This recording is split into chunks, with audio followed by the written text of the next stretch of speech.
Hello students, welcome to the PNT coaching classes learn easily and smartly. तो आज हम पढ़ने वाले एक क्वेश्चन जिसमें बोला गया है how does the federal government system और फेडरेशन फॉर्म।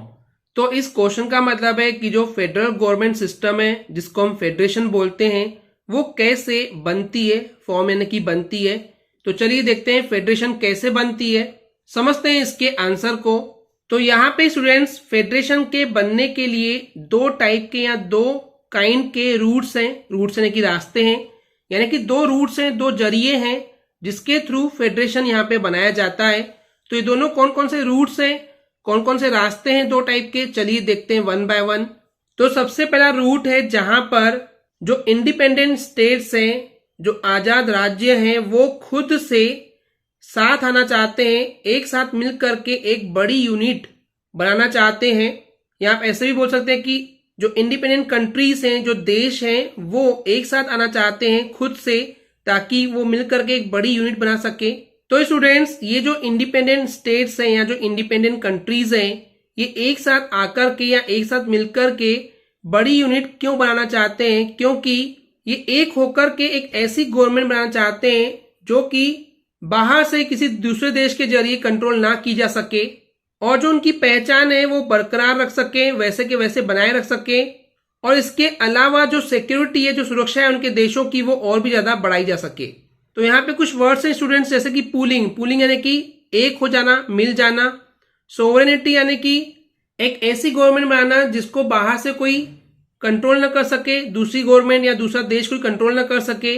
रिटेन करना यानी कि बरकरार रखना। आइडेंटिटी यानी कि पहचान को बनाए रखना।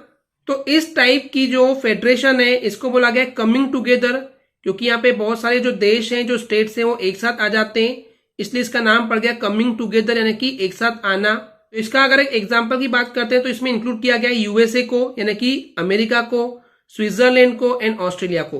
तो ये जो स्टेट्स हैं, जो कंट्रीज है, ये एक साथ मिलकर के एक बड़ी यूनिट बनाए हैं। तो इस टाइप के जो फेडरेशन है, फेडरेशन की जो ये कैटेगरी है, इसमें जितने भी कॉन्स्टिट्यूएंट है, कॉन्स्टिट्यूएंट यानी कि इस बड़ी यूनिट में जितने भी देश या कंट्रीज जो शामिल है उनको कॉन्स्टिट्यूएंट बोलते हैं। तो जितने भी जो कॉन्स्टिट्यूएंट है, जितनी भी कंट्रीज जो है, जितनी भी जो स्टेट्स हैं, उनको अक्सर इक्वल पावर होता है, सभी का इक्वल पावर होता है, यानी कि सबको इक्वल पावर दिया जाता है, शक्तियां दी जाती है ताकि वो डिसीजन ले सके, आगे काम कर सके। तो ये था फेडरेशन का पहला रूट। अब डिस्कस करते हैं सेकेंड रूट को। तो यहाँ पे क्या होता है स्टूडेंट्स की एक बड़ी कंट्री होती है, बहुत बड़ा देश होता है, जो डिसाइड करता है कि वो अपने पावर्स को शेयर करेगा उनके कॉन्स्टिट्यूएंट स्टेट्स में।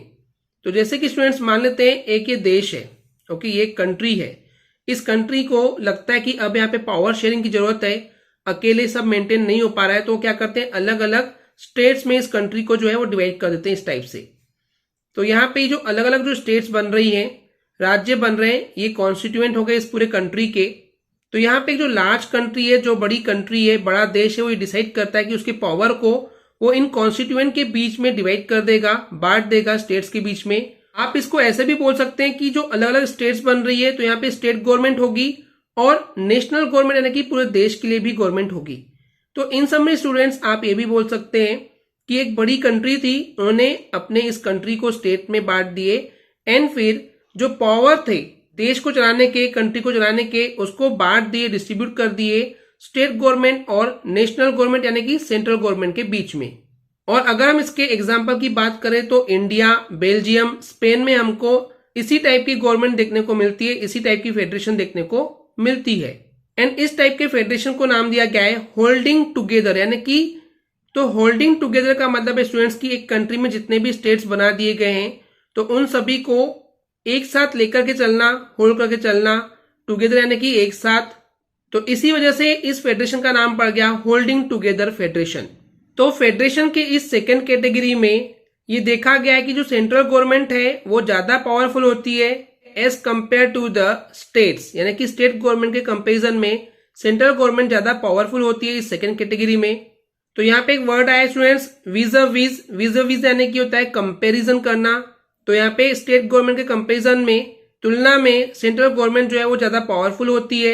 इस सेकंड कैटेगरी में अक्सर देखा गया है कि जो कॉन्स्टिट्यूएंट यूनिट्स होती है उनको अनइक्वल पावर दिया जाता है, यानी कि सेंट्रल गवर्नमेंट से कम पावरफुल होती है स्टेट गवर्नमेंट। तो इस सेकंड कैटेगरी में अक्सर ये देखा गया है कि सेंट्रल गवर्नमेंट ज्यादा पावरफुल होती है और स्टेट गवर्नमेंट कम पावरफुल होती है। इसलिए बोल सकते हैं कि यहाँ पे जो पावर का जो डिस्ट्रीब्यूशन है वो अनइक्वल होता है। एंड यहाँ पे कुछ यूनिट्स को स्पेशल पावर यानी कि स्पेशल शक्तियां ग्रांट की जाती है। ग्रांट करने का मतलब दी जाती है। ओके स्टूडेंट्स, क्लियर है?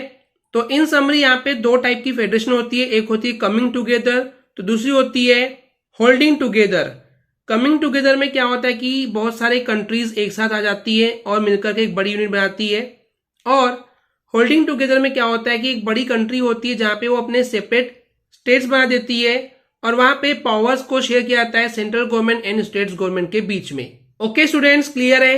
आई होप स्टूडेंट्स आपको क्लियर हो गया होगा। अगर आपको हमारी वीडियो से कुछ भी सीखने मिला या नॉलेज मिला तो प्लीज हमारे चैनल को सब्सक्राइब कीजिए एंड वीडियो को लाइक जरूर करें। आज के लिए इतना ही।